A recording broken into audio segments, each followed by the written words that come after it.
Welcome to ASPN academy. இது GK video. GK வீடியோவில் நம்ம தலைவர்கள் சம்மந்தப்பட்ட வீடியோஸ் இப்போ வரிசையாக பார்த்துட்ருக்கோம். ஆல்ரெடி அம்பேத்கருக்கு நம்ம பார்த்துருக்கோம். உங்களுக்கு வீடியோவும் நான் போட்டிருக்கேன், பிளேலிஸ்ட்டில் இருக்குது, செக் பண்ணிக்கோங்க. இப்போ அடுத்தபடியாக நம்ம பார்க்க போகிறது பகத்சிங். உங்களுக்கு நம்மள சிலபஸில் வரிசையாக எந்த ஆர்டரில் இருக்கோ அந்த ஆர்டர்லேயே உங்களுக்கு அந்த தலைவர்களோட வீடியோஸ் உங்களுக்கு வரிசையாக வரும். இப்போ நம்ம பார்க்க போகிறது பகத்சிங். இப்போ நம்ம பகத்சிங்ன்னு எடுத்துக்கிட்டோம் அப்படின்னா, 2டே 2 இன்சிடென்ட் தான் இருக்கும். ஓகேவா? அவர் நாடாளுமன்றத்தில புகை குண்டு வீசினது ஒண்ணு. இன்னொன்னு அதிகாரி சாண்டர்சன கொண்டது. இந்த 2 கேஸ் தான் இருக்கும். அதனால அந்த 2 மட்டும் அப்படியே படிச்சுட்டு போக முடியாது. நம்ம என்னன்னா, அவரோட பிறப்பு, படிச்சது அதெல்லாம் ஓகே. அது இல்லாம அந்த காலகட்டத்தில இந்தியாவுல என்னலாம் நடந்தது? எதனால அவர் இந்த விஷயங்கள்ல ஈடுபட்டாரு? எது எது அவர தூண்டுச்சு இந்த விஷயங்கள் செய்ய? அப்படின்ற மாரி அத சுத்தி நடந்த எல்லா விஷயத்தையும் சேர்த்து தான் இதுல பார்ப்போம். அப்ப நீங்க நீங்க நினைக்கலாம், ஏன் இதெல்லாம் இதுக்குள்ள வருது அப்படின்னு. ஆனா அந்த காலகட்டத்தில இதெல்லாம் நடந்திருக்கு. அவரு இன்சிடென்ட் பண்ணும்போது நடந்த விஷயங்களையும் சேர்த்து இந்த வீடியோல நம்ம பார்க்க போறோம். ஃபர்ஸ்ட் பாருங்க 1929 ஏப்ரல் 8ஆம் தேதி டெல்லியில பார்லிமென்ட்ல ஒரு மீட்டிங் நடக்குது. அதுல விதல்பாய் பட்டேல், மோதிலால் நேரு கூட கலந்துக்கிட்டாங்க. அந்த பார்லிமென்ட் மீட்டிங்ல எதுக்காக அந்த மீட்டிங் அப்படின்னா, தொழிலாளர்கள் உரிமைகளை பறிக்கும் வரைவுகளோடு கூடிய சட்ட மசோதா ஒண்ணு நிறைவேற்றப்பட இருந்தது. என்னது? தொழிலாளர்களோட உரிமையை பறிக்கும்னு குடுத்துருக்காங்க. தொழிலாளர்களுக்கு எதிரான ஒரு சட்ட மசோதா நிறைவேற்றப்பட இருந்துச்சு. அது எப்படி பண்ணுவாங்க அப்படின்னா, நம்ம இதிலயே நெறைய இந்த குடியுரிமை திருத்த மசோதா வந்துச்சு. விவசாயிகளுக்கு எங்களுக்கு இதுல சாட்டிஸ்ஃபேக்ஷன் இல்லன்னு சொல்லி பஞ்சாப்ல ரொம்ப நாளா போராட்டம் பண்ணிட்டு இருந்தாங்க. ஒரு மசோதாவ கொண்டு வரக்கூடாதுன்னு. இந்த மாதிரி தொழிலாளர்களுக்கு அப்போஸா இருக்கிற மாதிரி அவங்க நினைக்கிற ஒரு சட்ட மசோதா அன்னைக்கு நிறைவேறுற மாதிரி இருந்தது. அந்த மசோதா டைம்ல தான் என்ன பண்ணுவாங்கன்னா, பாருங்க ஃப்ரம் ஆடியன்ஸ் சைடுன்னு குடுத்துருக்கேன். அதாவது ஆடியன்ஸ் எல்லாம் உட்காந்து அந்த இத பார்க்கறதுக்கு இருப்பாங்க இல்லையா? அந்த பக்கத்துல இருந்து 2 பேர் வராங்க. ஒரு இளைஞர் புகைக்குண்டு எறிந்தார். உடன் மற்றொரு இளைஞர் இன்குலாப் ஜிந்தாபாத் என முழக்கமிட்டார். இன்குலாப் ஜிந்தாபாத்னா என்ன அர்த்தம்னா, புரட்சி ஓங்குக அப்படின்னு அர்த்தம். இன்னொரு என்னன்னா, தொழிலாளர் வர்க்கம் வாழ்க. இந்த முழக்கங்கள்லாம் ஆம், சொல்லிக்கிட்டேவும் புகைக்குண்டு வீசுறாங்க. இது பெரிய அணுகுண்டு கிடையாது. அத நீங்க நல்லா தெரிஞ்சுக்கோங்க. இது என்னன்னா ஜஸ்ட் புகைக்குண்டு. புகையா வரும். அந்த குண்ட போட்ட உடனே அந்த இடத்துல புகையா வரும். புகை வந்த உடனே என்ன ஆகும்னா, அந்த இடத்துல கூட்டத்த கலைக்கிறதுக்காக மட்டும் தான் பயன்படுத்துவாங்க. எப்பயுமே போலீஸ் எல்லாமே ஏதாவது ஒரு இடத்துல ஒரு சின்ன பிரச்சனை, கலவரம் அப்டின்னா, அந்த இடத்துல கூட்டத்த கலைக்கிறதுக்காக புகை குண்டு போடுவாங்க. அப்ப என்னன்னா, மூச்சு விட முடியாது. அந்த இடத்துல எல்லாரும் நிக்க முடியாது, ஓடிருவாங்க. இன்னொன்னு கண்ணு தெரியாது. அப்ப பிரச்சனை பண்ண மாட்டாங்க. அந்த மாரி அந்த இடத்துல அந்த பிரச்சனைய சரி பண்றதுக்காக. அந்த மாதிரி போட்டாங்க ஒரு புகைக்குண்டு. அது மட்டும் இல்லாம துண்டு பிரச்சாரங்களையும், பிரசுரங்களையும் வெளியிட்டனர். சின்ன ஸ்லிப்ல கொஞ்சம் பேப்பர்ல எழுதி அத தூக்கி தூக்கி போட்டு போனாங்க. எப்படி? இந்த இன்குலாப் ஜிந்தாபாத், தொழிலாளர் வர்க்கம் வாழ்க, தொழிலாளர் வர்க்கம் ஓங்குக, அந்த மாரி வார்த்தைகள்லாம் போட்டு துண்டு பிரச்சாரங்களையும் 2 பேர் தூக்கி போட்டு போனாங்க. அதுக்காக அந்த 2 பேர கைது பண்ணாங்க. அது யாரு அப்டின்னா, இந்துஸ்தான் சோஷலிஸ்ட் ரிபப்ளிக் கட்சிய சேர்ந்த 2 பேரு. பகத்சிங், படுகேஸ்வர் தத் அப்படிங்கிற 2 பேர் தான் அந்த 2 பேர். ஒருத்தர் புகைக்குண்டு வீசுறாரு. இன்னொருத்தர் இன்குலாப் ஜிந்தாபாத்ன்னு சொல்லி முழக்கமிட்டுக்கிட்டே துண்டு பிரசுரங்கள எடுத்து வீசினார். இந்த இன்சிடென்ட்க்கு அப்புறம் தான் இவங்க எல்லாருக்கும் தெரியப்பட்டவங்களா ஆனாங்க. அந்த வேலைய செஞ்ச அந்த பகத்சிங்க பத்தி தான் நம்ம இங்க பார்க்க போறோம். இது ஒரு இன்ட்ரோடக்ஷன் மாரி. பாருங்க, பகத்சிங் ஃபர்ஸ்ட் எங்க பிறந்தாரு? இப்ப பாகிஸ்தான்ல இருக்கிற பங்கா கிராமம் அப்படிங்கிற ஒரு கிராமத்துல. அது எங்க இருக்குன்னா, அமிர்தசரஸ் பக்கத்துல இருக்கு. லயல்பூர் அப்படின்னு சொல்லுவாங்க. லயல்பூர். அந்த இடத்துல பிறந்தவர் தான் பகத்சிங். 1907 செப்டம்பர் 27. சம்டைம்ஸ் ஒரு சில புக்ல செப்டம்பர் 28ன்னும் குடுத்துருப்பாங்க.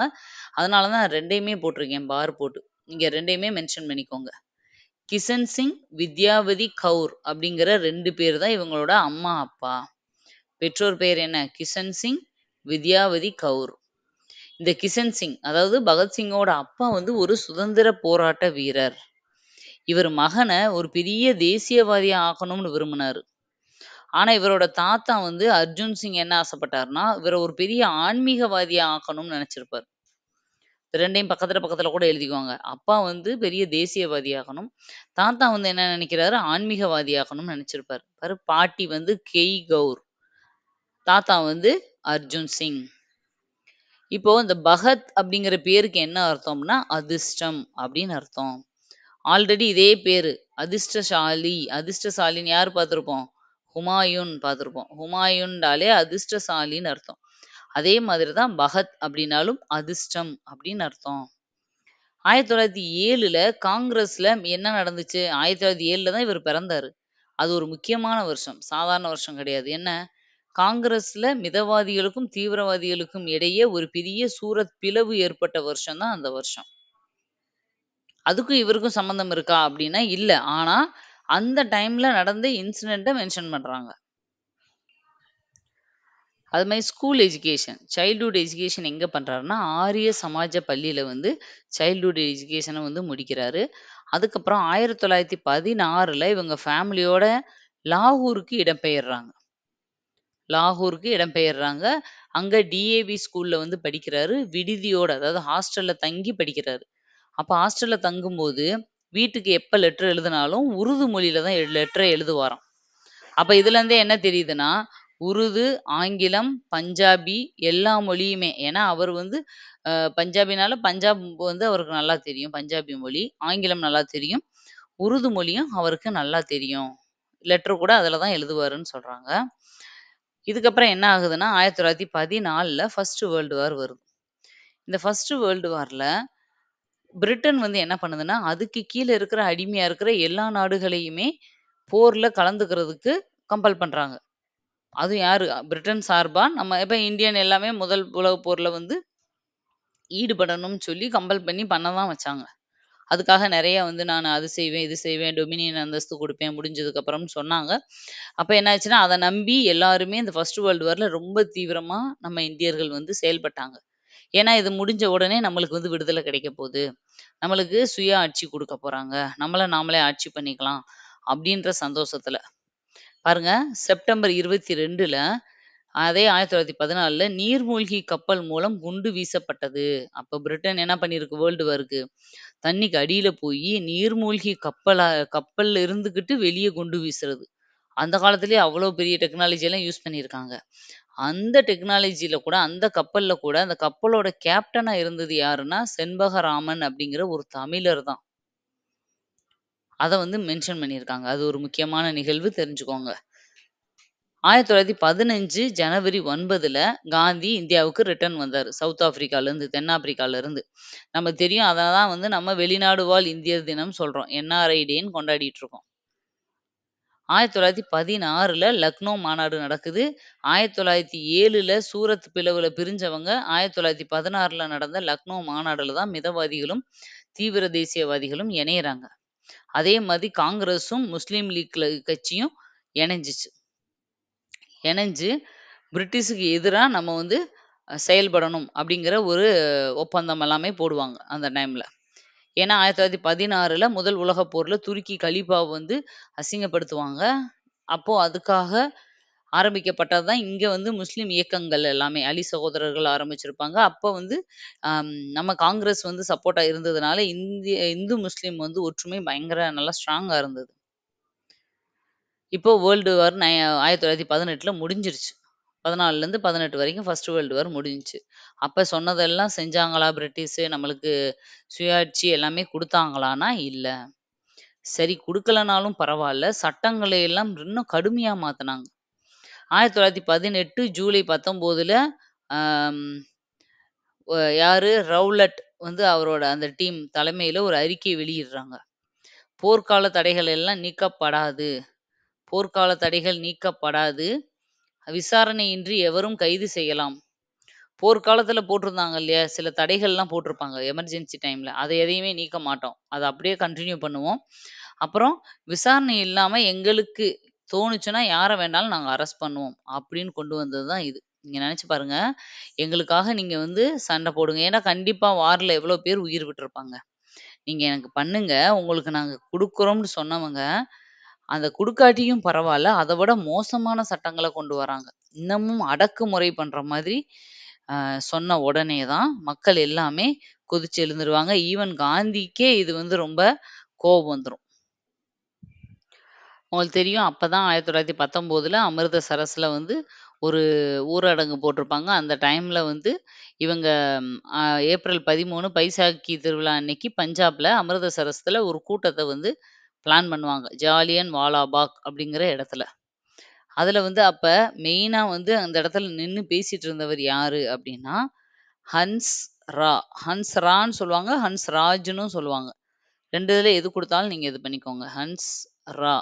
ஹன்ஸ்ராஜ் ஓகேவா? இப்போ இதுக்குள்ள அ உள்ள விட்டு சுட்டது தான் ஜெனரல் டயர் அப்படிங்க. ஜெனரல் டயர் வந்து அதிகாரி, ஜெனரல் டயர் வந்து உள்ள புகுந்து சுட்டவரு. இப்போ இதுல 379 பேர் கொல்லப்பட்டாங்கன்னு அஃபிஷியலா டிக்ளேர் பண்ணாங்க. ஆனா உண்மையிலேயே 1000த்துக்கும் மேற்பட்டோர் வந்து இறந்திருப்பாங்க அப்படின்னு சொல்றாங்க. இது ஒரு பக்கம் நடந்துருச்சு. இப்ப 1925ல 22ல பிப்ரவரி 5ல சௌரி சௌரா நிகழ்வு நடக்குது. இது எல்லாமே பகத்சிங்குக்கு வந்து கோவத்த தூண்டி, கொஞ்சம் கொஞ்சமா அவர் மனசுல வந்து பெரிய காரியம், ஒரு அ கொலை செய்ற அளவுக்கு தூண்டுனதுக்கு இது எல்லாமே ஒரு ரீசன். அதனால தான் இது எல்லாமே பார்க்குறோம். ஏற்கனவே நீங்க இதெல்லாம் படிச்சு, படிச்சு புளிச்சு போன விஷயம் தான். இருந்தாலும் அத ஜஸ்ட் இது கூட சேர்த்து ஒரு கனெக்ட் பண்ணி படிச்சுக்கோங்க. ஏன்னா, அது தனி, இது தனின்னு நினைக்கக்கூடாது. எல்லாம் ஒரே காலகட்டத்தில நடந்த இன்சிடென்ட்ஸ் தான். ஒத்துழையாமை இயக்கத்த வந்து நிறுத்தி வைக்கிறாரு காந்தி கோவத்துல. அப்பதான் மோதிலால் நேருவும், சி.ஆர். தாஸும் தனியா போயி என்ன பண்ணுவாங்க, சுயராஜ்ய கட்சிய உருவாக்குறாங்க 1923ல. இதெல்லாமே ஏற்கனவே நம்ம பார்த்துருக்கோம். இந்த டைம்ல Bhagat Singh studied in library about Lenin and Karl Marx. அவரு படிச்சுட்டு இருக்கும்போதே லெனின், கார்ல் மார்க்ஸோட தத்துவங்கள படிக்க ஆரம்பிக்கிறாரு. அப்போ க கம்யூனிசம் கம்யூனிசத்த பத்தி தெரிஞ்சுக்கிறாரு. அந்த கம்யூனிச கொள்கைகளால ஈர்க்கப்படுறாரு. ஈர்க்கப்பட்டு இவர் என்ன செய்றாருன்னா, படிப்ப விட நம்ம நாட்டோட இதுதான் இப்ப முக்கியம் அப்படின்னு நெனச்சுட்டு, லெட்டர் எழுதி வச்சுட்டு வீட்ட விட்டு வெளியேறிறாரு. லெட்டர் எழுதி வைத்துவிட்டு வீட்டை விட்டு வெளியேறி கான்பூர் சென்று, கணேஷ் சந்திர வித்யார்த்தி அப்படிங்கிற அச்சகத்துல சேர்றாரு. அப்பயெல்லாம் மக்கள்ட்ட வந்து நேரடியா வந்து நம்ம வந்து கம்யூனிகேட் பண்ணணும்னா, இந்த மாதிரி பத்திரிகைகளும், ரேடியோக்களும் தான் இருந்தது. இந்த மாரி அச்சகத்துல போய் சேர்றாரு. சந்திரசேகர ஆசாத் அவரோட 2 ஃப்ரெண்ட்ஸ் கூட சேர்ந்து ஸ்டார்ட் பண்ணதான் இந்துஸ்தான் சோஷியலிஸ்ட் ரிபப்ளிக் ஆர்மி. காசில. ஆர்மின்னு சொல்லுவாங்க. இல்ல இந்துஸ்தான் சோஷியலிஸ்ட் ரிபப்ளிக் அசோசியேஷன்னு சொல்லுவாங்க. எப்படி வேணாலும் நம்ம எழுதிக்கலாம். பகத்சிங்கும் அதுல போய் ஜாயின் பண்றாரு. ஒரு பத்திரிக்கையில ஒரு இது பண்ற மாரி போய் சேர்ந்தவர் தான். வந்து அதுக்கப்புறம் ஒரு இயக்கத்துல போய் சேர ஆரம்பிக்கிறாரு. இயக்கத்துல சேர்ந்து பாதுகாப்புக்காக ஓகேவா? தன்னோட பேர பலவந்த் சிங் அப்படின்னு மாத்திக்கிறாரு. அப்ப பகத்சிங்னாலும் அவர்தான், பலவந்த் சிங்னாலும் அவர்தான். 1925ல இந்த இயக்கத்தோட கொள்கையே வெளியிடுறாங்க. அ விவசாயிகள விட முதலாளிகள் தான் சுகமா வாழ்றாங்க. சுகமான வாழ்க்கை வாழ்றாங்க அப்படிங்கிறது இவங்களோட எதிர்ப்பு. அசஃபகுல்லா கானும், ராம் பிரசாத் பிஸ்மில்லா அப்படிங்கிற 2 பேரும் இந்த இயக்கத்துக்கு இப்ப இவங்க இயக்கம் ரன் பண்ணிட்டு இருக்காங்க இல்லையா? இப்ப இந்த இயக்கத்த ரன் பண்ண பணம் தேவைப்படும். நிதி தேவைப்படும். அந்த நிதிக்காக என்ன பண்ணலான்னு யோசிக்கும்போது, இந்த அசஃபகுல்லா கானும், பிரசாத் பிஸ்மில்லாவும் என்ன சொல்லுவாங்கன்னா, "நாங்க கொள்ளையடிச்சாச்சும் கொண்டு வரோம்" அப்படின்னு சொல்லிட்டு தான், இந்த இயக்கத்துக்காக கொள்ளையடிக்கிறதுக்கு ட்ரை பண்ணுவாங்க. லக்னோ ரயில் நிலையத்த கொள்ளையில ஃபர்ஸ்ட்டு ஈடுபடுவாங்க. அத தான் 1925 ஆகஸ்ட் 9ல நடந்த காகோரி ரயில் கொள்ளை வழக்குன்னு சொல்றோம். காகோரி திருட்டு, காகோரி ரயில் வழக்கு, வெறும் காகோரி வழக்கு அப்படிலாம் சொல்லுவாங்க. எது சொன்னாலும் இதுதான். காகோரியில அ ரயில்ல வந்து கொள்ளையடிக்கிறது. அது யாருன்னா, இவங்க 2 பேரும் சேர்ந்து. 1926 அக்டோபர்ல நாகூர் தசரா விழாவுல குண்டு வெடிச்சாங்க. ஓகேவா? குண்டு வெடிப்பு. இப்ப இதெல்லாம் என்ன பண்றாங்க, இதுக்காக 1927ல டிசம்பர் 19ல இந்த அசஃபகுல்லா கான வைசாபாத்ல இருக்கிற சிறையில வச்சு தூக்குல போட்டுர்றாங்க. ராம் பிரசாத் பிஸ்மில்லா வந்து அப்பயே இறந்துருவாருன்னு நெனைக்கிறேன். சூசைட் பண்ணி. அது எனக்கு சரியா ஞாபகம் இல்ல. உங்களுக்கு நான் எதுலயா பார்த்தா உங்களுக்கு சொல்றேன். சரியா? அசஃபகுல்லா கான் வந்து தூக்குல போடப்பட்டுருவாரு. இப்ப 1919ல மாண்டகு ஜேம்ஸ் போர்டு குழுவோட திட்டங்கள ஆராய்ச்சி பண்றதுக்காக 19ல நடந்த இந்த மாண்டகு ஜேம்ஸ் போர்டோட இந்த சட்டம் தான் இவ்ளோ பிரச்சனைக்கும் காரணம். அவங்க பாட்டுக்கு எல்லாரும் அவங்க சொல்றத கேட்டுட்டு ஓகேன்னு சொல்லிட்டு ஃபர்ஸ்ட் வேர்ல்டு வார்ல கலந்துக்கிட்டாங்க. இவங்க மேல நெறைய நம்பிக்கை வச்சு அவங்களுக்காக சண்டையும் போட்டாங்க. ஆனா, இவ்ளோ பிரச்சனை எப்படி வந்துச்சு? இவ்ளோ பெரிய குண்டு வெடிப்பு, ப இருவ 22ல சௌரி சௌரா 22 போலீஸ்காரங்கள வந்து எரிக்கிறது, இவ்ளோ நடந்திருக்கு இல்லையா? அப்ப இந்த அளவுக்கு சட்டம் ஒழுங்கு சீர்குலையணும்னா, பிரிட்டிஷ்காரங்களும் பார்ப்பாங்கல்ல. அவங்களுக்கு கீழ இருக்கிற அடிமைகள்ல ஒரு புரட்சியோ, ஏதோ ஒரு பிரச்சனையோ கிளம்புதுன்னா, அதுக்கு என்ன ரீசன்? உங்களோட அட்மினிஸ்ட்ரேஷன் சரியில்லன்றத அவங்களும் ஆராய்ச்சி பண்ணுவாங்க இல்லையா? அப்படி இந்த 1919 மாண்டகு ஜேம்ஸ் போர்ட் சீர்திருத்த குழுவோட திட்டங்கள்ல என்ன பிரச்சனை? ஏன் இவ்ளோ பெருசா இது மாறுச்சு? அப்படிங்கிறத விசாரிக்கிறதுக்காக உருவாக்கப்பட்ட குழு தான் சைமன் குழு. நீங்க அப்படியே ஒரு கதை மாரி இது எல்லாமே தெரிஞ்சுக்கணும். ஒரு சீரியல் பார்க்கும்போது எவ்ளோ பேர நம்ம ஞாபகம் வைக்கிறோம். எத்தன பேர எவ்ளோ லிங்க் பண்றோம். அது மாதிரி பாருங்க. இப்ப இந்த சைமன் குழு எதுக்காக வந்துச்சு? அந்த 1919ல நடந்த ரவுலட் சட்டத்தோட அந்த இதோட பிரச்சனைகள், அதோட என்னென்னலாம் அதுல நடந்துச்சுன்றத விசாரிக்கிறதுக்காக உருவாக்கப்பட்டது தான் இது.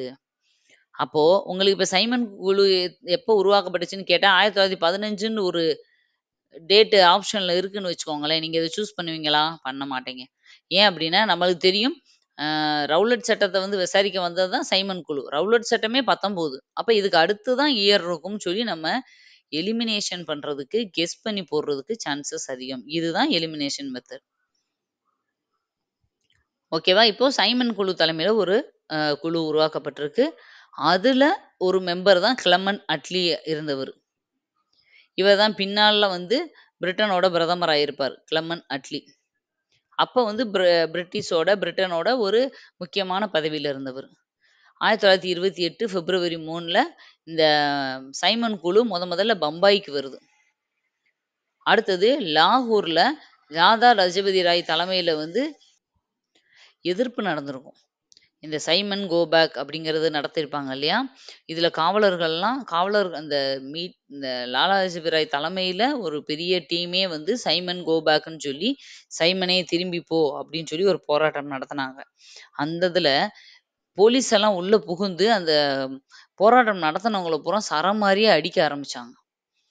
அடிச்சதுல லாலா லஜபதி ராய் வந்து 1928 நவம்பர் 17ல மரணம் அடைந்தார். ரொம்ப மோசமா பாதிக்கப்பட்டு கொஞ்ச நாள் உடம்பு சரியில்லாம இருந்து இறந்து போயிருவாரு. இந்த இன்சிடென்ட்ட மனசுல வச்சுக்கிட்டு, இதுக்கு பழிவாங்கணும்னு சொல்லி பகத்சிங், ராஜகுரு, ஜெயபால்ன்ற 3 பேரும் சாண்டர்ஸ் அப்படிங்கிறவர கொல்றதுக்காக திட்டமிடுவாங்க. சாண்டர்ஸ் யாரு அப்படின்னா, இந்த தடியடிக்கு முக்கிய காரணமான ஒருத்தர். ஆக்சுவலா இந்த எல் கா பயங்கரமா தாக்குனாங்க இல்லையா போலீஸ் எல்லாம். அந்த தாக்குனது வந்து யாருன்னா, ஜேம்ஸ் ஏ ஸ்காட் அப்படிங்கிறவர் தான் தாக்குனாருன்னு சொல்லுவாங்க. பட் அதுக்கு காரணமா, இந்த இவ்ளோ பெரிய தடியடிக்கு காரணமா இருந்தவரு சாண்டர்ஸ். இவர கொல்லணும்னு பிளான் பண்ணுவாங்க. அதுவும் லாலா லஜபதி ராயோட இறப்புக்கு முக்கிய காரணமான அதிகாரியும் இவர் தான் அப்படின்றதுனால, இவர கொல்ல ட்ரை பண்ணுவாங்க. அப்போ பாருங்க, ஃபர்ஸ்ட்டு ஜெயபால் அப்படிங்கிறவர் தான் சாண்டர்சன ஐடென்டிஃபை பண்ணுவாரு. இவர் தான் சாண்டர்சன் அப்படின்னு சொல்லி. 2வது ராஜகுரு வந்து அவர ஃபர்ஸ்ட்டு ஷூட் பண்ணுவாரு. அதுக்கு அடுத்தபடியா பகத்சிங் 2ண்ட் ஷூட் பண்ணுவாரு. இறந்துருவாரு அவரு. சாண்டர்சன வந்து கொன்னுருவாங்க. அப்ப 3 பேருமே இதுல இன்வால்வ் ஆயிருக்காங்க இல்லையா? அப்ப என்ன பண்ணுவாருன்னா இவரு, லாகூர்லேருந்து கல்கத்தாவுக்கும், கல்கத்தாலேருந்து டெல்லியும் தப்பிச்சு ஓடுவாரு. பட் இருந்தாலும் அரெஸ்ட் பண்ணிருவாங்க. இவர் ஆல்ரெடி நாடாளுமன்றத்தில புகைக்குண்டு போட்டாரு இல்லையா? அதுக்காகவே பகத்சிங்க்கும், படுகேஸ்வர் தத் 2 பேருக்கும் ஆயுள் தண்டனை விதிச்சிருப்பாங்க. லாகூர் சிறையில அடைக்கப்பட்டிருப்பார். லாகூர் சிறையில இருக்கும்போது, பகத்சிங் வந்து ஒரு உண்ணாவிரதம் இருந்திருப்பாரு. எதுக்காக இந்த உண்ணாவிரதம் அப்டின்னா, கைதிகளுக்கு உரிய மரியாதை குடுக்கல. அப்படிங்கிறதுக்காக உண்ணாவிரதம் இருப்பாங்க. இவரு கூட சேர்ந்து சுக்தேவ், ஜதீந்தர்நாத் தாஸ் எல்லாமே உண்ணாவிரதம் இருந்திருப்பாங்க. கிட்டத்தட்ட 63 நாள் வந்து உண்ணாவிரதம் இருந்ததுல, இவரு வந்து ஓரளவு தாங்கிக்குவாரு. இவரு கூட இருந்த ஜதீந்தர்நாத் தாஸ் ஜதீந்திரநாத் தாஸ் அப்படிங்கிறவர் வந்து 1929 செப்டம்பர் 13ல இறந்து போயிருவாரு. இந்த உண்ணாவிரதத்துல. 1929 ஜூலை 10ல இந்த லாகூர் ஃபர்ஸ்ட்டு அதுக்கு ஆயுள் தண்டனை குடுத்துட்டாங்க. கண்ணீர் புகை குண்டு போட்டதுக்காக, வெறும் புகை குண்டு போட்டதுக்காக ஆயுள் தண்டனை. அதுக்கடுத்து சாண்டர்சன கொண்ட வழக்கு வருது. அது எப்பன்னா 1929 ஜூலை 10ல இந்த லாகூர் சதி வழக்கோட விசாரணை வருது. அதுல பகத்சிங், சுகதேவ், ராஜ்குரு 3 பேருக்கும் தூக்கு தண்டனை அறிவிச்சிடுறாங்க. ஆல்ரெடி இவர் கூட படுகேஸ்வர் தத் இருந்தார்ல, அவருக்கு அதே ஆயுள் தண்டனை தான். ஆனா, இவர் அடுத்து இன்னொரு கேஸ்லயும் இன்வால்வ் ஆயிட்டாரு இல்லையா? அதுவும் கொலை கேஸ்ல. அதனால இவருக்கு அதுக்கப்புறம் தூக்கு தண்டனை அறிவிச்சிடுறாங்க. இதுக்காக தான் நம்ம கூட ஏற்கனவே பார்த்திருப்போம். காந்தி வந்து வட்டமேஜை மாநாடு 2வது வட்டமேஜை மாநாடுக்கு 31ல போனப்போ, பகத்சிங்க வந்து தூக்குல போடக்கூடாது. அவர வெளிவிடணும்னு கேட்டிருப்பாரு. அவரு கேட்டதுனாலேயே சொன்ன டேட்ட விட முன்னாடியே போட்டுருவாங்க பகத்சிங்க. ஏன்னா பெரிய பிரச்சனைகள் வெளிய உருவாகிக்கிட்டே இருக்குன்னு சொல்லிட்டு, அவர யாருக்குமே சொல்லாம, அவர் இந்த டேட்ல தூக்குல போடுறோம்னு சொல்லிட்டு, அதுக்கும் கொஞ்சம் முன்னாடியே 5, 10 நாளைக்கு முன்னாடியே யாருக்கும் தெரியாம விடிய காலையில தூக்குல போட்டுருவாங்க அவர. அதுக்கப்புறம் தான் சொல்லுவாங்க அவர போட்டாச்சுன்னு. இவர அரெஸ்ட் பண்ணும்போது இவரு கூடயே சேர்ந்து மொத்தம் 27 பேர கைது பண்ணியிருப்பாங்க. அதெல்லாம் இதுல இல்ல. நோட் பண்ணிக்கோங்க. அடுத்தது 1931 மார்ச் 23ல லாகூர் மத்திய சிறையில. லாகூர்ல தானே இவர் இருந்தாரு. லெனினின் அரசும் புரட்சியும் அப்படிங்கிற நூலை வந்து படிச்சுக்கிட்டு இருந்தார். அப்பதான் அவர் படிச்சுட்டு இருந்தவரை அங்க இருந்து கூட்டிட்டு போறாங்க. லெனினின் அரசும் புரட்சியும் அப்படிங்கிற முக்கியமானது. கடைசியில அவர் சாகுறதுக்கு முன்னாடி படிச்ச புக்கு எது அப்படின்னு கேட்டா இந்த புக்கு தான். லெனினின் அரசும் புரட்சியும். அப்போ என்ன பண்றாங்க, அதுலேருந்து அவர கூட்டிட்டு போயி 3 பேரையும் தூக்குல போட்டுறாங்க.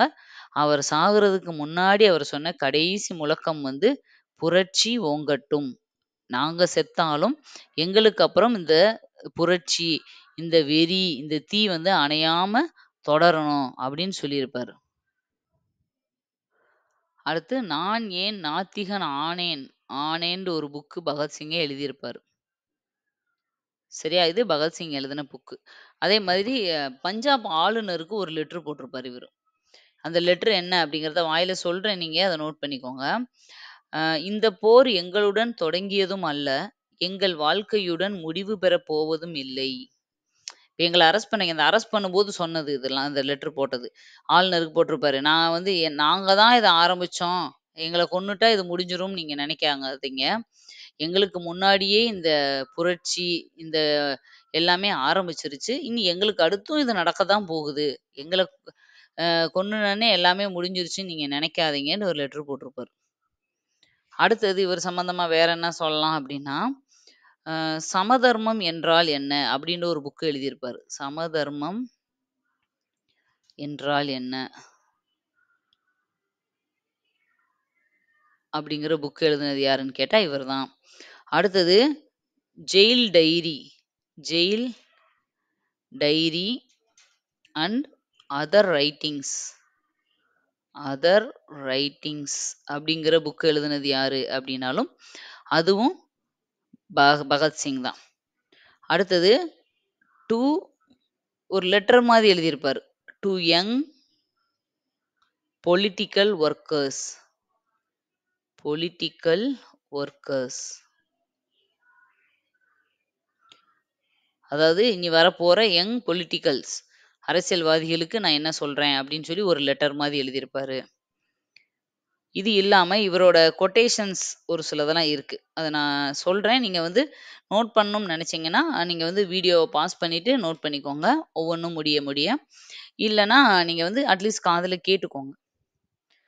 "புரட்சி என்பது வெறும் குண்டு எறிதலோ, துப்பாக்கியால் சுடுவதோ அல்ல. அது மனித குலத்தின் பிரிக்க முடியாத உரிமையாகும்."